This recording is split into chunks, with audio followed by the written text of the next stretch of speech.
निंदाय नमो। चंद प्रभम चंद्रमरीचि गौरम चंदम द्वितीयं जगतीव कांतम वंदे विवंद्यम महतामिसिंदम जनज्जित स्वांत कषाय वंदम यस्यांगलक्ष्मी परवेश विन्नम तमस्तमोरे रिवरश्मि विन्नम ननासवायं बहुमान समचेत्यन प्रदीपाति सयेन विन्नम स्वपक्ष स्वस्तित्व मदाव मुक्तावा कौशला दैवदा बभूव प्रभादिनो यस्य मदार्ध गंडा गजा यथा केसरिणो निनादय यह सर्वलोके परमेष्टिताय पदम बभूवाद्भुत कर्म तेजाय अनंत धामाक्ष विश्व चक्षु समंत दुःखच्छ शासनश्च सचंद्रमा भव्य कुमोद्वितीनां विपन्न दोषाभ्र कलंक लेपा व्याकोशवान्याय मयूख मालाय पूयात् पवित्रो भगवान मनोमेति से चंद प्रभु जिनंदाय नमो नमः। एकांत दृष्टि प्रतिषेधि तत्व प्रमाण सिद्धिम तत्तत् स्वभावम त्वया प्रणीतम शुभदे सुधामना नैतत्समालीड पदम तदन्नै तदेव च न तदेव च तदा प्रतीतिस्तत्कथंचित् नात्यन्तमन्यत्वमनन्यता च विधे निषेधश्च शून्य दोषात् नित्यं तदेवेदमिति प्रतीतिर्न नित्यमन्यत् प्रतिपत्ति सिद्धे न तद्विरुद्धं बहिरन्तरङ्गो निमित्त नैमित्तिक योगतस्ते अनेकमेकं च पदस्य वाच्यं वृक्षायति प्रत्यवत्प्रकृत्या आकांक्षिणा स्यादिति वैनपातो गुणानपेक्षो निमेपवादाय गुणप्रधानार्थमिदं हि वाक्यं जनस्य ते तद्दुस्तामपत्यं ततो विवन्ने जगदीश्वराणाममापि साधुस्तव पादपद्मेति श्री सुविधिनाथ जिनेन्द्राय नमो नमः। न शीतलश्चंदन चंदरस्मो न गांगमंबो न चहारेष्ट्या यथा मुनस्ते नगवाक्यरस्मय समं गर्भाय सुश्राव्य पश्चितम सुखाविलासा नलदाय मूर्छितम मनोनिजं ज्ञानमयामृतं भुवि विदत्त पस्तम विसदाय मोहितम यथा विसगमंत्र गुणैषु विग्रहम् स्वजीविते काम सुखे च तृष्णा दिवाश्रमार्ताय निःशेरते प्रजाय तुम्हारी न तम दिव्यमप्रमत्तवान् न जागरेवात्म विशुद्ध वर्तमनि अपत्य वित्तो तरलोक तृष्णा तपस्विना केचन कर्म कुर्वते भवान् पुनर्जन्म जरा जया त्रीं प्रवृत्तिं संधीरि वारुणात् तमुत्तम ज्योतिरजा को निर्वृत्ता कुते परे बुद्धि लबोधि वक्षताय तथा सुनिशेष भावना पर बुध प्रवेक जिन शीतलेड्य शीतिशी शीतलनाथ जिनेन्द्राय नमो नमः। श्रेयांजना श्रेयस वर्तमनि माय श्रेया प्रजा सासध्वजेय वाक्याय भवंशकाशे भुवनत्रयेऽस्मिन्नैको यथा भीति घनो विवस्वन् विधेर्विषक्तो प्रतिषेध रूपो प्रमाण मत्रान तरत प्रधानम गुणो परो मुख्य नियाम हेतुर्नया सदृष्टान्त समर्थनस्ते विवीक्षितो मुख्य तीसतीन्यो गुणो विविक्षो न निरात्मकस्ते तथारि मित्तानुभयादिशक्तिर्दयावधिं कार्यकरमि वस्तु दृष्टान्त सिद्धागोर्विवादे साध्यं प्रसिद्धे न तु तादृगस्ति यत् सर्वतैकान्त नियामे दृष्टे तदीय दृष्टिर्भवत् शेषे एकांत दृष्टि प्रतिषेध सिद्ध न्यायेषु विर्मोहे रिपुं नरस्सो अशिष्मो कैवल्य विभूति सम्राट ततस्तमर्हन्न सिमेस्तवारायति श्रीयोनाथ जिनेन्द्राय नमो नमः।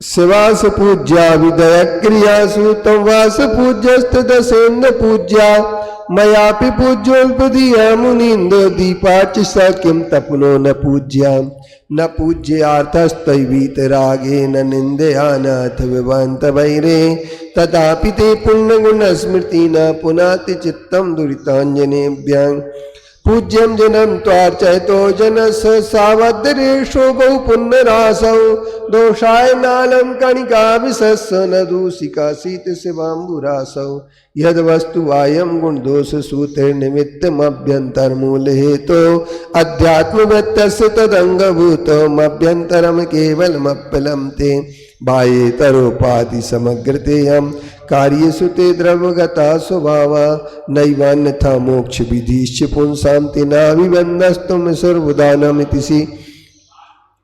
वासु पूज्य जिनेन्द्राय नमो नमः। ये अब पार्श्वनाथ भगवान, बोले पार्श्वनाथ भगवान की जय। पत्र टिके ना जा अधर में, गुण रत्नों का गिरिवर हो, कितना विस्मय किसे नहीं हो। जरा देख लो सिरपुर को, देवों के भी देव पार्श्व जिन अंतरिक्ष में शांत रहे। युगों युगों तक दिगंबरों का जिन शासन जयवंत रहे, जिन शासन जयवंत रहे। चलिए अपन चलते हैं। या श्रीपादं तवेश श्रियपति श्रियति सपदि सा श्रीपुरं संश्रेत। स्वामिन् पार्श्व प्रभो तत्प्रवचन वचनो दीप प्रभावै। लब्ध्वा मार्गं निरस्ता खिल विपदमत यत् धीसै सुदीभि। वन्द्यास्तुत्यो महांस्त्वं विभुरसि जगता मेक एवाप्तनाथ। अन्येनाप्ता विरोधात् श्रुतिरपि न तथा कोऽप्ययं वेत्त युक्ति। संनिर्णीतिवादा प्रमितिवैरता कश्चिदेवास्ति वन्द्या। न संदोषा वृत्ति यत् क्वचिदपि भजतो दृष्टिहानि प्रकर्षात्। निःशेषं हेमनी वदन्वन् यदवन् मलमिति भवतो निष्कलंकत्व सिद्धि। सूक्ष्माद्यार्था समक्षो नुमिति विषयता कश्चिदावानिलादि।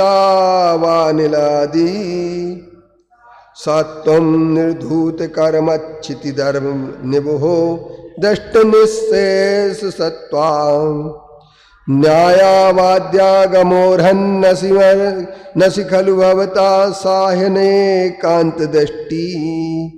प्रच्छाद्यैरवाद्या भवति न नियतैकान्तयोक्तप्रभाढ्या। तावत् प्रत्यक्षमेव पृथ्व्यति तदनेकान्तवाद प्रसिद्धम्। यद्वा स्कन्दस्य वर्णादि अवकर निश्चितैकात्मना स्यात् प्रतीति। अन्ताश्चित्तस्य सौख्या द्यनुमित चिदा संकीर्ण भावस्य दृष्टे। सामान्यं वा विशेषो यदि न घटते न्योन्यन् विश्लेषवृत्त्या। तदनेकान्तात्मकं यत् सदनुनयवशं सर्वमर्थक्रियाकृत प्रमिति व्याप्रव्याप्त रूपम स्फुट निज विषयाकार संवृत्ति वदवा। अपिवा सिद्धं त्रिकालात्रय समय गतानंत पर्याय पुष्यत्। परिणामे तत्प्रतीतात्मनि हृत नियतैकांतिके ध्यक्ष सिद्धे। स्यात्तादात्ममुपाश्रितैरधिगति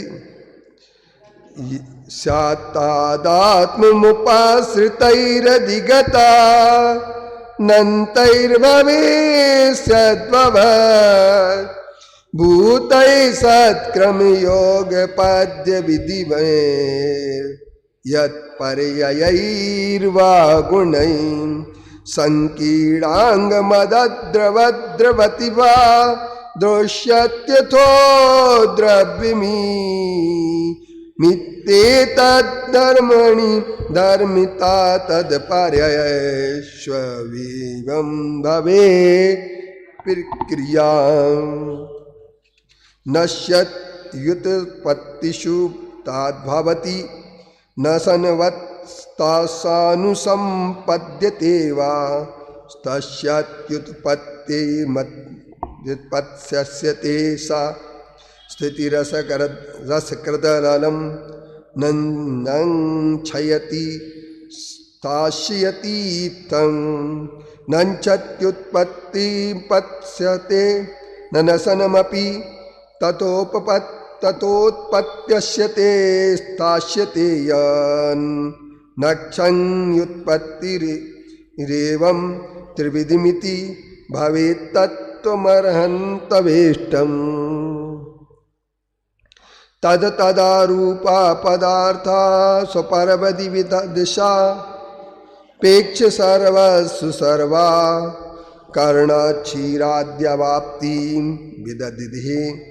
विदधत् इह दिह घटाद्यस्तु नैते पटाद्या न च पौरस्त्य सा पश्चात् भवति न च पुरा निर्व्यापेक्ष स्वावा तदनेकाकारमेकं सदसदभवितं तादृगे तन्नदादृक् शाद्वादे सप्तभंगी नैजुषी विधि निर्धारणाभ्याम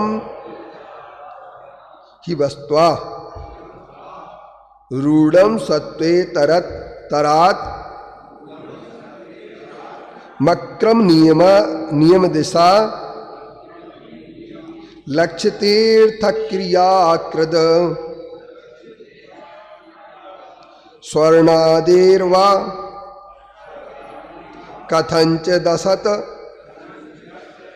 कथंचित सत यह भवति स्यात् स्वरूपांतराप्ति प्राया पूर्वोत्तरा कृत्यपगम जनन द्रव्ययुक्तम ही वस्तु शाद्वादे सप्तभंगी नयजुषि विधि निर्धारा रणाभ्याम ही वस्तुआ रूढ़ं सत्वे तरात मक्रम नियमदिशा लक्ष्य तीर्थक्रियाकृत स्वर्णादेर्वा कथंचित सतीये भवति स्यात् स्वरूपांतराप्ति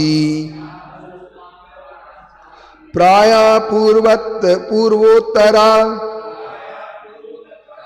कृत्यमपगम जनन द्रव्ययुक्तम ही वस्तु शाद्वादे भंगी नयजुषी विधि निर्धारणाभ्याम ही वास्तवा रूढ़ं सत्वे तरात मक्रम नियमदिशा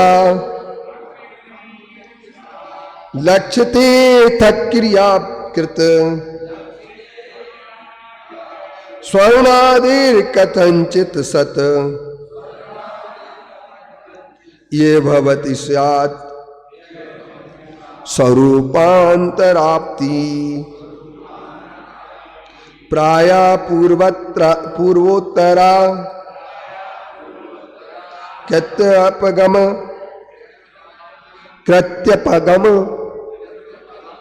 जनन द्रव्ययुक्तम ही वस्तु। यहाँ पर श्री पार्श्वनाथ सिरपुर पार्श्वनाथ स्तोत्र, सिरपुर पार्श्वनाथ स्तोत्र, श्रीपुर पार्श्वनाथ स्तोत्र। तो यहाँ पर आचार्य कहते हैं कि स्यादबाद में सप्तभंगी नय होता है।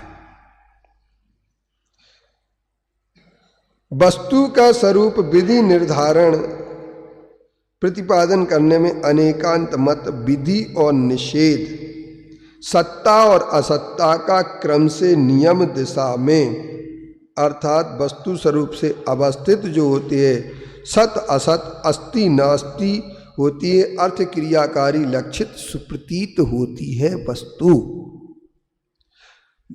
तो वो कहते हैं जिस प्रकार से स्वर्ण आदि की सामान्य की अपेक्षा से सद्भाव है स्वर्ण आदि का, और बाजूबंद, केयूर, मुकुट, कुंडल, कटक आदि विशेष पर्यायों की अपेक्षा से असत रूप है। स्वरूपांतर के से विशिष्ट इस तरह से सत और असत दोनों रूप हैं, उसी प्रकार संपूर्ण जीवादि वस्तुओं में, उसी प्रकार स्वर्णादेर कथंचित सत ये भवती स्यात् स्वरूपांतराप्ति, स्यात् स्वरूपांतर की प्राप्ति होती है।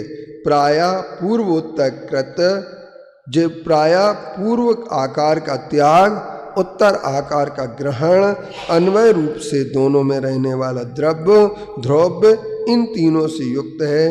इसलिए सभी पदार्थों की उत्पत्ति, विनाश और स्थिति आत्मक है। अब देखिए, एक छोटी सी बात शुरू करते हैं। वस्तु,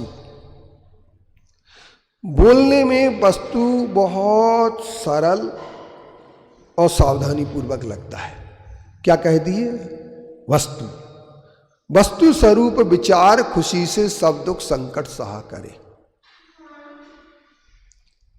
मेरी भावना में आप लोगों ने पढ़ा होगा कि वस्तु स्वरूप विचार खुशी से सब दुख संकट सहा करे।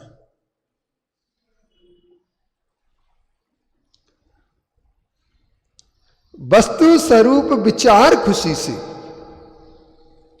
अब वस्तु के स्वरूप का विचार कैसे करें? संसार का प्रत्येक पदार्थ वस्तु है, चाहे वो चेतन हो चाहे वो अचेतन हो, और उस संपूर्ण वस्तु का कथन करने का काम स्यादवाद करता है। बिना स्यादवाद के वस्तु का स्वरूप कथन नहीं हो पाता है, क्योंकि आप बोलना चाहेंगे जो वहां विरोध आ जाएगा। क्या आ जाएगा? अगर मनोज जी मैं ये कह दूं आपसे कि आप बिजली के आदमी हैं, तो आप क्या कहेंगे इसे? बिजली के आदमी है कि नहीं? बिजली वालों के आदमी है, बिजली वाले आदमी हैं। तो बिजली के आदमी अगर ये कह दें तो गलत क्या है? मगर गड़बड़ हो जाएगा। क्यों हो जाएगा गड़बड़? क्योंकि अकेले बिजली के आदमी नहीं, अपने परिवार के भी आदमी, अपने समाज के भी आदमी, अपन राष्ट्र के भी आदमी हैं। अपन भारत देश के प्रबुद्ध नागरिक हैं। भारत देश की अस्मिता को बचाने के लिए कृत संकल्पित हैं।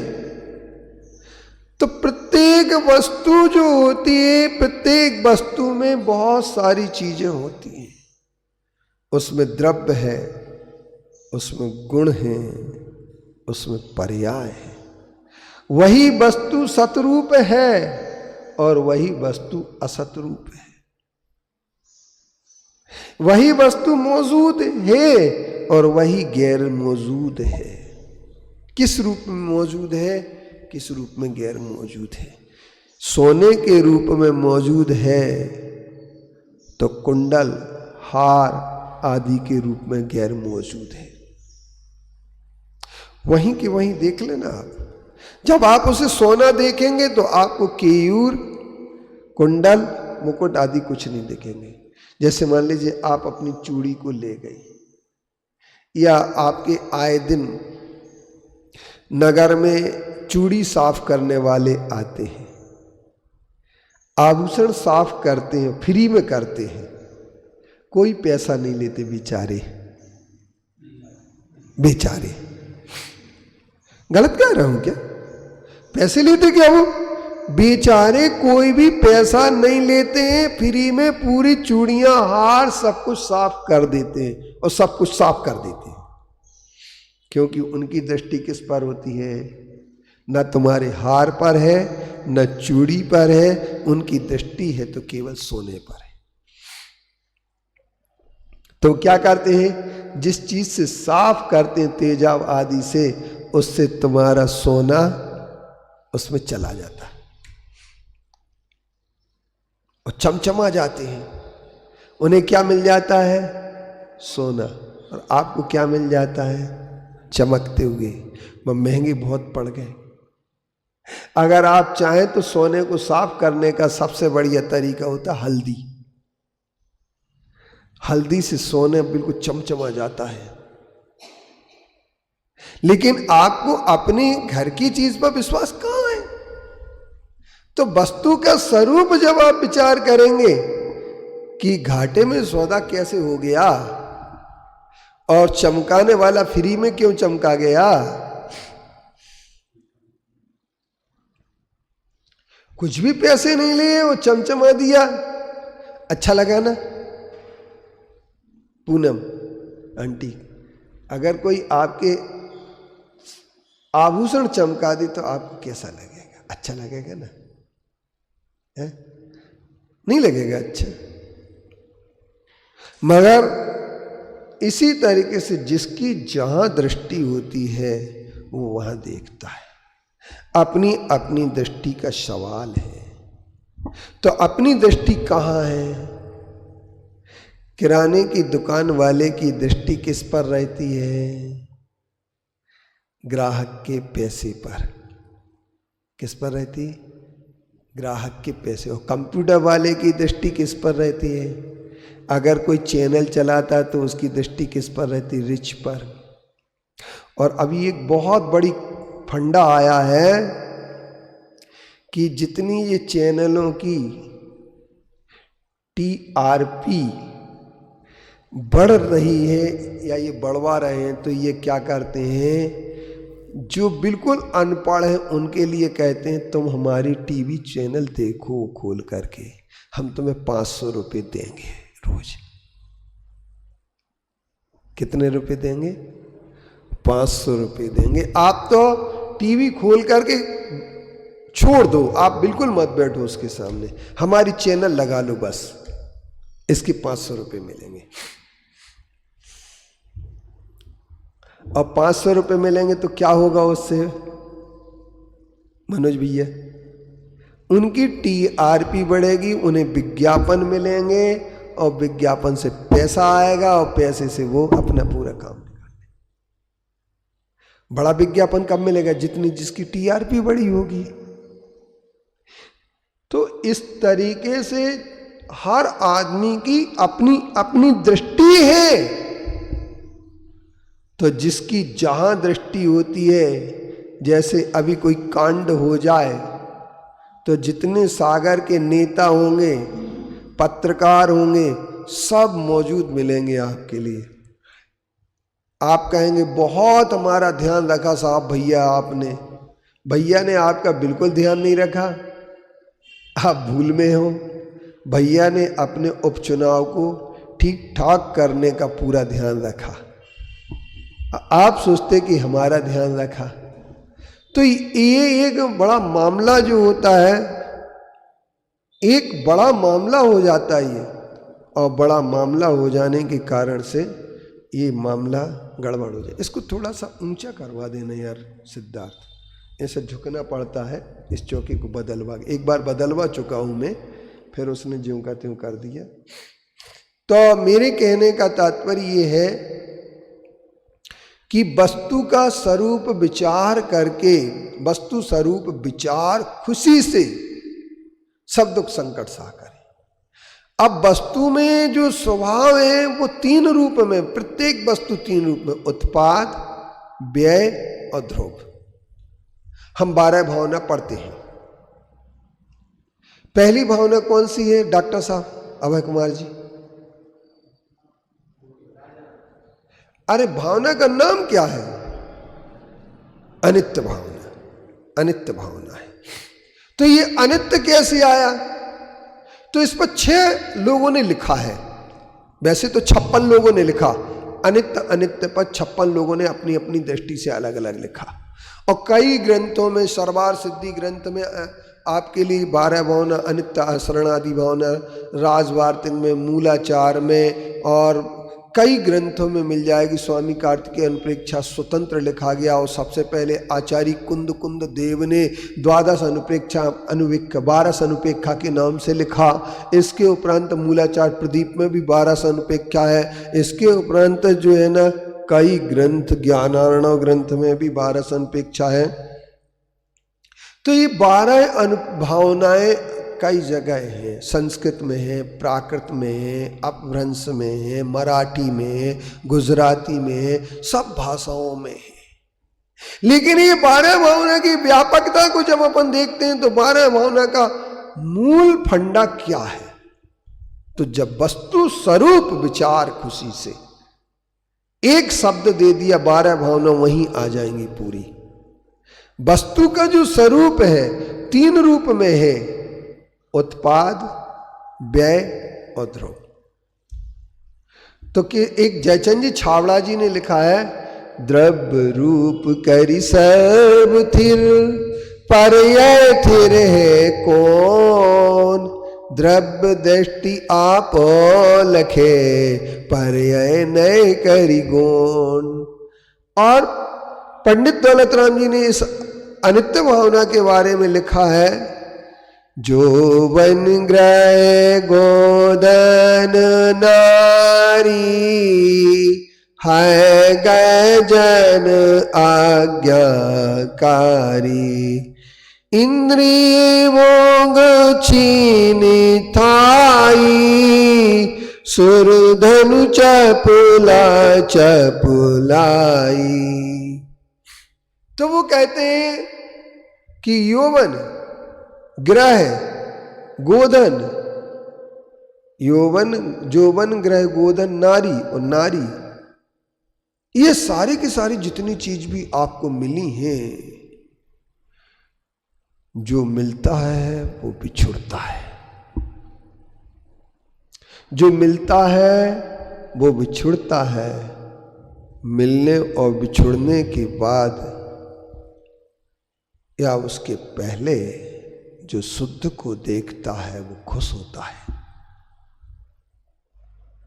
जिसके लिए मिलने और बिछड़ने की बात है, तो जो मिला है वो बिछुड़ेगा जरूर। शरीर परमाणु परमाणुओं से मिलकर के बना है। आपका मकान रेत, सीमेंट, गिट्टी, राड से ही तो बना है, नहीं बना। लोहे की छड़ियाँ लगे, ईंट लगी, सीमेंट लगी, गिट्टी लगी, रेत लगी। मगर अगर कोई रेत का ढेर लगा हो कहीं, वहीं पास में सीमेंट भी रखी हो, ईंट भी रखी हो, गिट्टी भी रखी हो और सरिया भी पड़े हो, तो क्या इनको मकान बोल देंगे आप? क्यों नहीं बोलेंगे मकान? लेकिन जो आपने जोड़ जोड़ करके, मकान जोड़ करके, ईंट जोड़ करके जो आपने मकान बनाया, बढ़िया प्लास्टर भी हो गया, मार्बल भी लग गया, ग्रेनाइट लग गया, चमचमाने लगा आपका मकान। लेकिन जब मध्य प्रदेश विधानसभा का उद्घाटन करने के लिए तत्कालीन राष्ट्रपति शंकर दयाल शर्मा पहुंचे, तो ऊपर का एक प्लास्टर गिर गया, नहीं है समझ में? तो उन्होंने कहा ये अच्छा रहा, अगर काश मेरे ऊपर गिरता तो बच्चे खुशी जरूर मनाते, खुशी जरूर मनाते, छुट्टी तो रहती कम से कम। तात्पर्य है कि जहां बना है वहीं से मिटना शुरू हो गया। जो मिलता है वो बिछुड़ता है, जो लगा है वो गिरेगा, जो चिपकाया है वो अलग होगा। अब कौन कितने समय में अलग हो ये बात एक अलग है, मगर हम लोग इस बात के लिए तय कर ले खुशी, तो इसमें क्या खुशी होती है? हां, आपने कभी एक बात सोची होगी, जब विपत्ति आती है कोई, जैसे हमारे स्वतंत्र जयसी नगर का एक्सीडेंट हो गया, मुझे बड़ी खुशी हुई सुन करके, मुझे बड़ी खुशी हुई सुन करके। आप लोग कहेंगे कैसे हुई खुशी? पता लगा सिर्फ चोट सिर में आई है, 3 टांके लगे हैं और कुछ नहीं हुआ। खुशी होगी कि नहीं होगी? जहां गाड़ी चौपट हो गई हो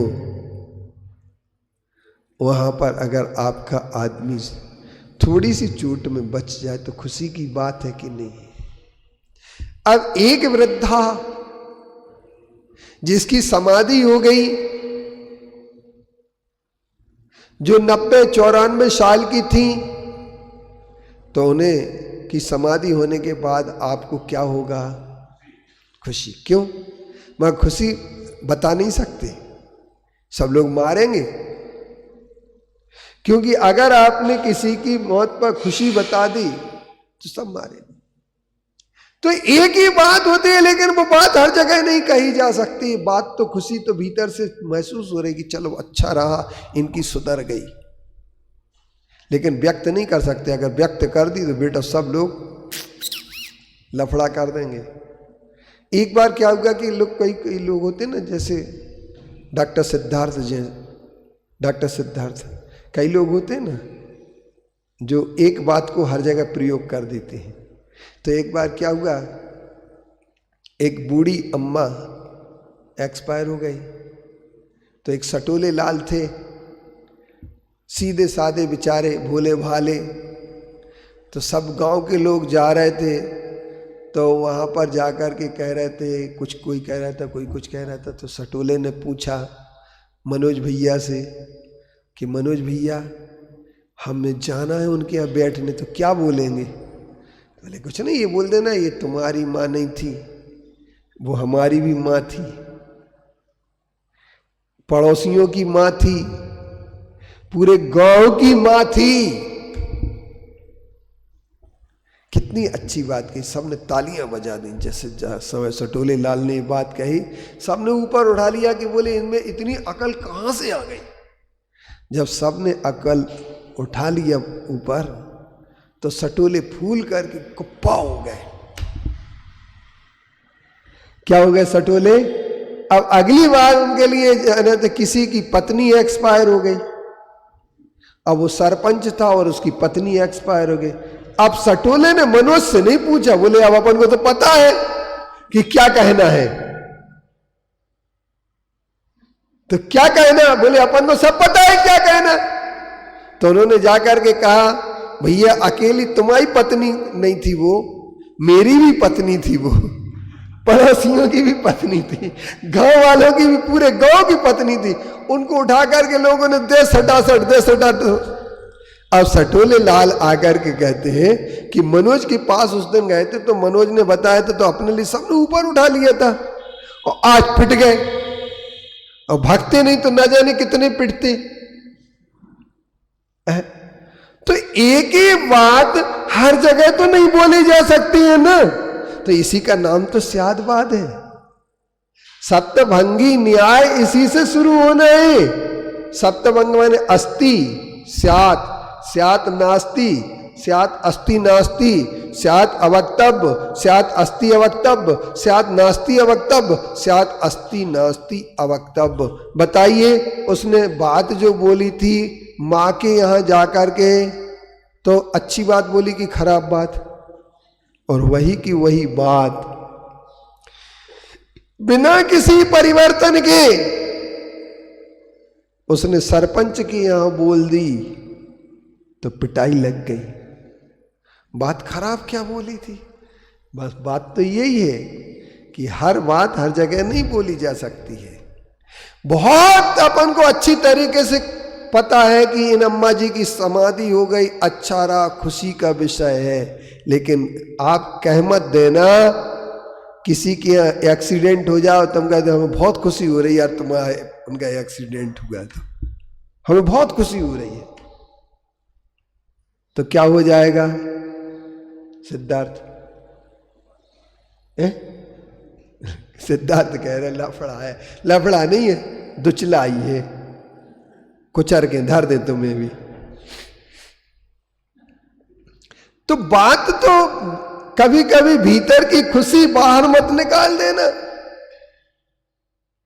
इसलिए वस्तु का जो स्वरूप है, जो स्यादवाद है, वो स्यादवाद को आपको समझना पड़ेगा।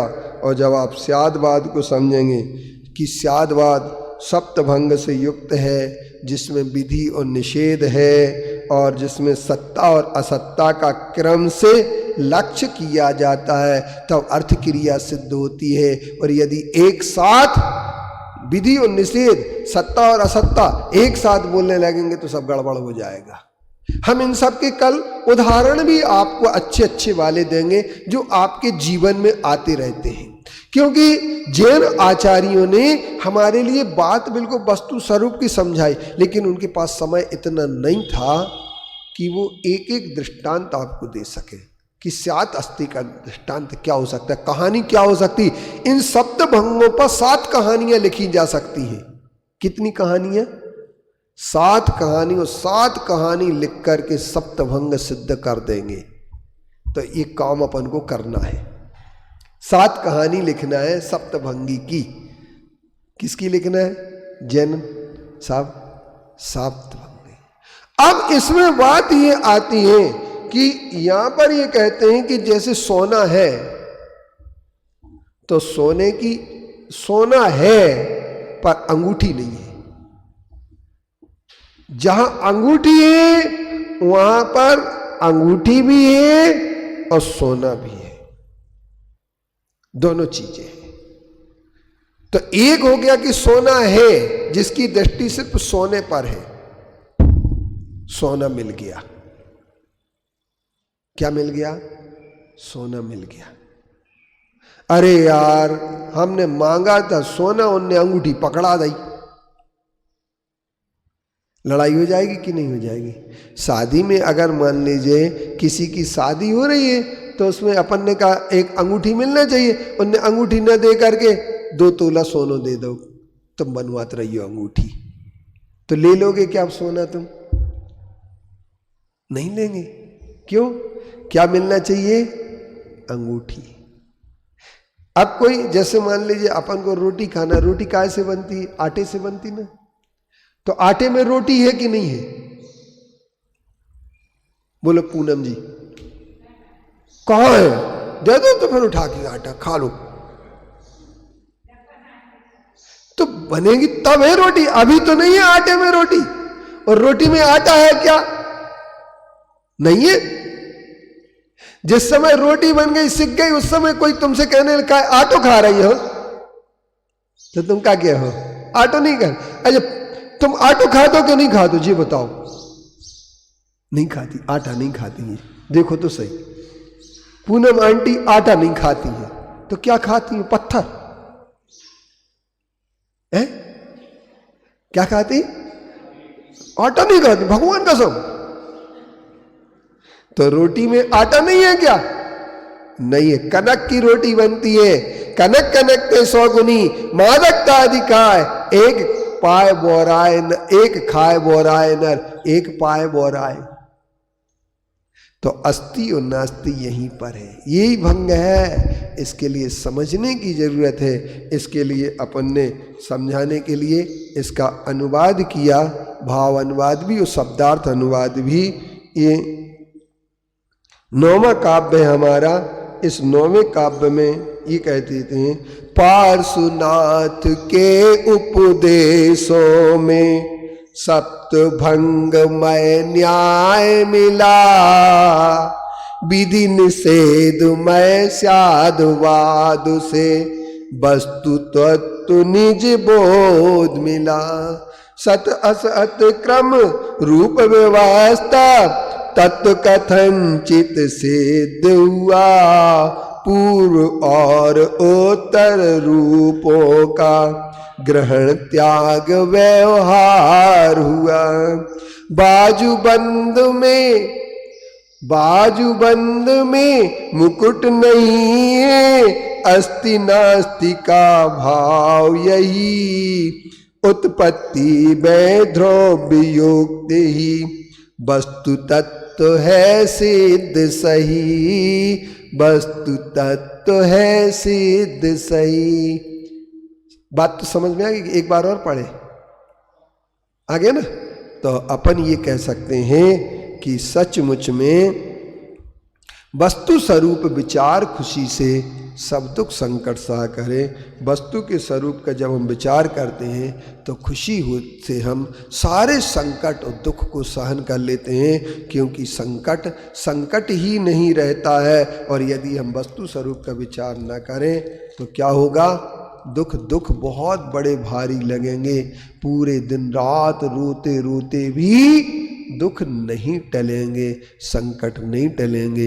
इसलिए अगर संकट को दूर करना है तो वस्तु स्वरूप का विचार अवश्य करें। बोलिए पंच परमेष्टि भगवान की, बोलिए श्रीपुर पार्श्वनाथ भगवान की, आचार्य कुंद गुरुदेव की, आचार्य गुरुवैशी विद्यासागर मुनि महाराज की, मुनि श्री कुंतु सागर महाराज की।